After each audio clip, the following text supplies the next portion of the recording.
وتعشق الجمال. الله.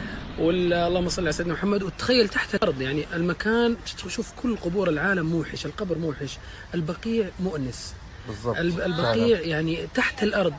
على أي حال مات الإنسان يدفن في المدينة، إذا كان غلبت عليه معصية يشفع له النبي صلى الله عليه وسلم، غلبت عليه طاعة يشهد له النبي صلى الله عليه وسلم. ويوم العرض يعني المدينة يكفي. اللهم حبب إلينا يا باشا. الله يسلمك. في المدينة مواضع من الجنة، تخيل مواضع من الجنة. بطحان، احنا الآن قريب من وادي بطحان، على ترعة من ترع الجنة، ما بين بيتي ومنبري روضة من رياض الجنة. هذا النص بيتي ومنبري روضة من رياض الجنة، جنة على الحقيقة، لا يوجد أي قرينة صارفة. وفي كلام مرة خطير يا شيخ إلياس، وهو إنه كل هدفك من الدنيا أعمالك في النهاية كل مسلم يشتاق أن يدخل الجنة. تخيل هذا العطاء الرباني موجود في المدينة جوار النبي صلى الله عليه وسلم، ما بين بيته ومنبري روضة من رياض الجنة.